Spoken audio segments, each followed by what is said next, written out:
The Prince Rupert was a barque built in 1841. The building was contracted by the Hudson's Bay Company. It was about 103 feet long, and it had a sister ship called the Prince Albert. Cargo was typically things like the furs, the pelts, passengers, retiring officers of the company, plants, wildlife specimens. On this particular voyage, they were actually bringing live buffalo.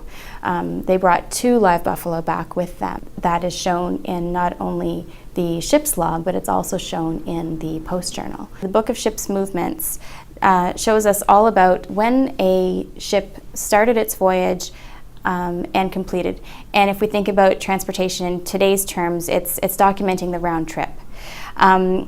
It tells you who the captain of the ship was, and tells you at the various different points of the journey, there would be certain standard markers that they would be meeting, certain spots that they would be needing to say when they got to a certain spot.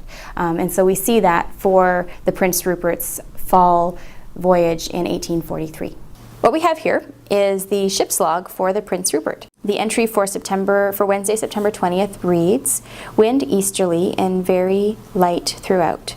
Weather fine and clear. 8 o'clock. Boat Maria came alongside with 2 buffalo and hay. Crew employed as most useful preparing for sea. 1 o'clock p.m. Captain Hurd returned from the factory. 2:30. Hoisted in the yawl, placed her bottom up as shelter for buffalo. 8 p.m. The factory yawl came alongside with York factory packet, cabin passengers and their luggage. Midnight. Strong gale from the northwest, weather fine."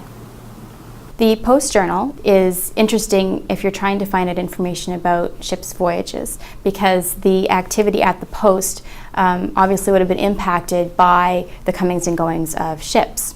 And so for the fall of 1843, from the ship's movement book, we know that they were leaving around the 21st of September. And so then it's pretty easy to go back to the York Factory Post Journal to that date and see what was going on at the post. Cold weather with light clouds, wind northwest. The Francis this morning proceeded to 5 Fathom Hole with the steerage passengers, and the Maria with 2 buffalo and 13 trusses of hay as their provender for the voyage. The packet will be closed in the course of the day, and with the cabin passengers be sent on board in the afternoon, after which the Prince Rupert will proceed to sea with the first fair wind. Later in that same voyage, if we're looking for more information about the buffalo, we find that there isn't anything mentioned until October 27th, when at the very end of the day's entries, we note that Buffalo Bull died this day. And so it seems that this is the only indication actually that they were probably a male and female. Nothing else had indicated that prior to this. So that could lead us to other assumptions about why they might have been going to London. Maybe they were being brought across to breed. Maybe they were going to a zoo. It's hard to know.